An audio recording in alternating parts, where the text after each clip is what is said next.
혹시 여러분들은 예전에 그 프로레슬링 경기를 보셨는지 모르겠어요.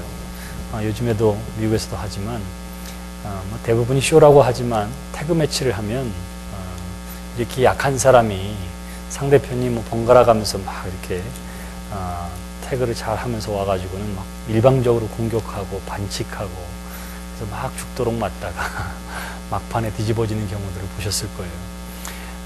오늘 우리가 함께 읽은 본문 말씀은 욥이 고난당할 때에 친구들이 찾아와서 이야기하는 그러한 여러 가지 공방전 가운데에 이제 1회전, 2회전이 끝나고 이제 3회전이 시작하는 내용입니다. 그래서 변함없이 엘리바스로부터 시작되어지고 있는데 욥 한 사람, 병들어 있고 아파 있고 고난 가운데 있는 욥 한 사람을 놓고는 세 사람이 태그하면서 와가지고는 퍼붓고 돌아가고 이러한 것들이 계속해서 반복되어지고 있습니다. 근데 그 반복되어지는 것들을 보면은 어떻게 하느냐 하면 점점 친구들의 말은 언성이 높아지고 공격적이고 그리고 내용은 비슷해요.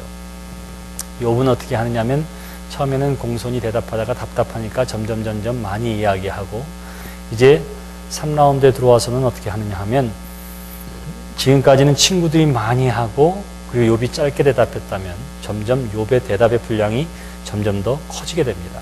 그래서 오늘 우리가 함께 읽은 22장으로부터 24장까지의 말씀은 엘리바스와 그리고 거기에 대한 욥의 대답 두 가지가 23장과 24장에 걸쳐서 나오고요.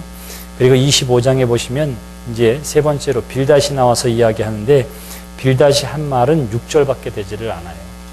25장에 보시면 그리고 오히려 빌닷에 대한 욥의 세 번째 대답은 26장, 27장 그 이하에 걸쳐서도 길게 이야기하는 것을 보게 됩니다.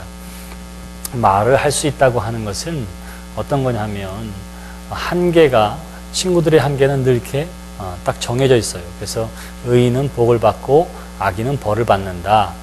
이 사고 하나만 있으니까 더 얘기할 게 없어요. 의인은 복을 받고 악인은 고난을 받고 징계를 받는다. 이게 이 세 친구들이 가지고 있는 공통된 논리였기 때문에 뭐 이렇게 저렇게 설명할 것이 별로 없습니다. 근데 여기에 대한 욥의 반응은 어떠냐 하면 물론 그럴 때도 있지만 그러나 그렇지 않을 때도 있다. 오늘 우리가 함께 읽은 본문 말씀에는 그것이 개인에게도 경험되어지기도 하지만 공동체 가운데에도 경험되어지게 된다 하는 이야기를 점점 확대해서 이야기하는 것을 보게 됩니다. 그러니까 이 논쟁 가운데에 이 친구들은 늘 이렇게 한 군데의 울타리에 딱 머물러 있다고 할 것 같으면 욥은 그 아픔과 통증 가운데 생각이 점점 넓어지고 깊어지고 또 다양하게 생각하는 것들을 우리가 발견하게 돼요. 자, 그 가운데에 오늘 엘리바스가 하는 이야기들을 한번 보시기를 바랍니다. 여기 엘리바스는 두 가지의 사고의 과정을 거쳐서 자기 입장을 이야기하고 있습니다. 1절로부터 11절까지 나와 있는 내용이 바로 그것인데요.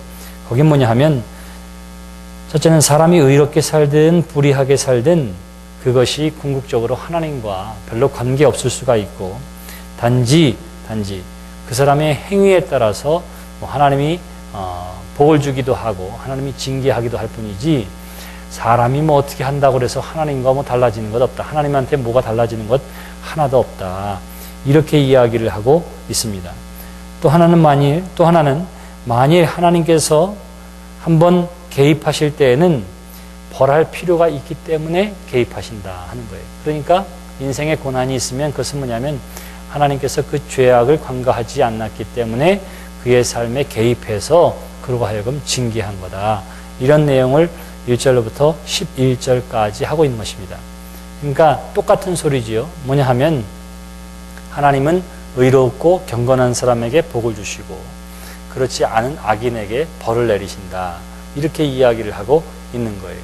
그래서 아예 이제는 욥에 대해서 딱 결정을 내렸습니다. 4절에 보시면 하나님이 너를 책망하시며 너를 신문하심이 너의 경건함 때문이냐.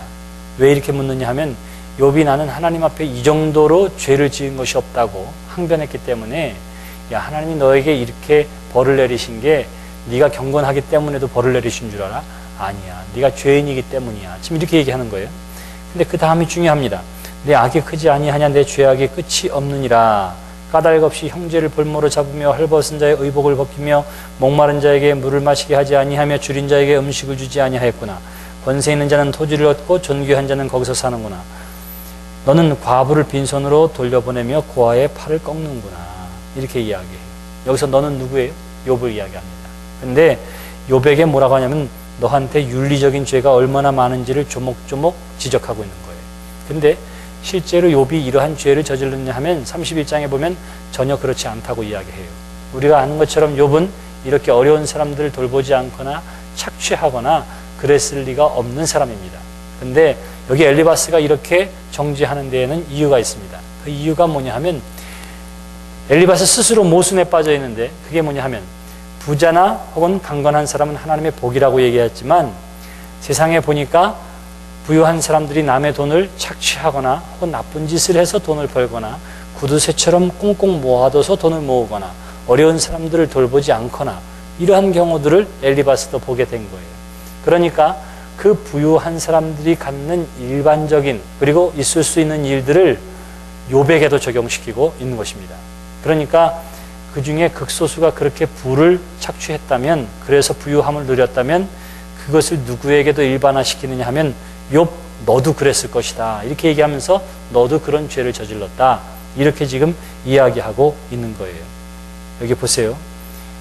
사람들이 가지고 있는 일반적인 것 그런 것들을 자기가 가진 특별한 것을 일반화시키는 경향들이 있어요. 예를 들면 이런 것입니다. 어떤 사람이 중국 사람이랑 장사를 하다가 돈을 떼었어요. 그럼 뭐라 그러죠? 중국 사람 다 그래. 중국 사람 다 그래. 다 뭔 놈이야. 뭐 이래가면서 이야기해요. 또 어떤 것이 있어요. 일본 사람이랑 뭐 하다가 무슨 일 있으면 하는 말이 뭐죠? 일본 사람 다 그래. 다 그래. 이렇게 이야기해요. 제가 버지니아에서 교회를 이렇게 구하는데 미국 연합감리교회 미국 목사님이 뭐라 그러냐면 교회를 빌려주고 싶은데 자기는 그러지만 회중이 원하지 않는다는 거예요. 그래서 그 이유가 뭐냐 그랬더니 그 전에 중국 사람한테 교회를 빌려준 적이 있는데 너무 충돌이 많았대요. 일단 솔직하게 목사끼리 얘기하는 거예요. 음식 때문에 문제가 있었고 청소가 잘 안 되고 이런 데가 막 망가지는데 리포트하는 사람도 없고 그래서 이제 나가라고 그랬더니 그것 때문에 너무너무 분쟁이 심해서 그렇다는 거예요. 그래서 제가 뭐라 그랬겠어요. 걔네들은 중국 사람이고 우리는 한국 사람이고 우린 다르다 이랬어요. 그랬더니 그 미국 목사님이나 미국 회중들에게는 우리는 다 뭐예요? 까만 머리 동양인 다 똑같아요. 다 똑같아요. 대화가 되지를 않더라고요. 대화가. 네, 물론 잘못했지만 이 사람들도 오류를 범하고 있는 게 있어요. 그게 뭐죠? 자기가 가졌던 한 번의 경험을 일반화시키는 데 있습니다. 일반화시키는 데 있습니다. 부자들이 다 남의 것을 착취하고 다른 사람 돌보지 아니하고 그래서 돈을 꼬깃꼬깃 모아서 부유하게 된 것은 아니에요. 그럼에도 불구하고 이 엘리바스는 뭐라고 하느냐면 그러한 것들을 일반화하고 있습니다. 그 일반화의 이유는 어디냐면 추측하는 거예요. 그런 사람이 있는데 하나님이 욥으로 하여금 고통받게 했다고 하는 것은 엘리바스의 견해면 분명히 욥이 죄를 지었기 때문이에요. 그 죄는 무엇일까 보니까 너가 부유한 게 이런 식으로 했기 때문이구나. 과부의 돈을 착취하고 목마른 자에게 물도 주지 아니하고 까닭 없이 형제를 볼모로 잡으면서 돈을 뜯어내고 했던 것 때문 아닐까 하고는 추측합니다. 그리고는 편견을 갖게 되고요. 그리고는 판정하는 거예요. 너도 그런 놈이구나. 그리고는 어떻게 해요? 너도 끝장날 거야 라고 하면서 정죄하는 거예요. 이러한 일들이 우리들도 얼마나 많이 있는지 몰라요. 누구든지 그리스도 안에 있으면 새로운 피조물이라 이전 것은 지나갔으니 보라 새 것이 되었다 그렇게 얘기하지만 새 것으로 비춰지기 제일 어려운 데가 교회예요. 교회. 제가 곤란할 때가 있는데 그건 언제냐 하면 추천서를 써달라 이럴 때예요. 추천서. 예전에 여기 있었을 때에 혹은 저 멀리 있었을 때에 저랑 같이 있었던 사람들을 요청하면은 추천서를 써달라고 하는 경우가 있어요. 제가 웨슬리에서 공부했는데 그때 한 학생이 저랑 같이 공부를 했습니다. 제가 여기에 왔는데 그 사람도 떠나고 한 4년 정도가 지났는데 LA에서 전화가 왔어요. 아무개가 우리 교회의 지휘자로 어플라이 했는데 당신이 거기서 같이 공부했다고 하는데 당신이 추천해 줄 수 있겠느냐 어떻게 생각하느냐 그래요. 그런데 내가 정말로 두 손 들고 추천할 수 있는 사람이면 아유 너무 좋습니다. 내가 경험했는데 너무 좋아요. 이렇게 얘기하면 저도 편한데 너무너무 힘들었어요. 너무너무 힘들었어요.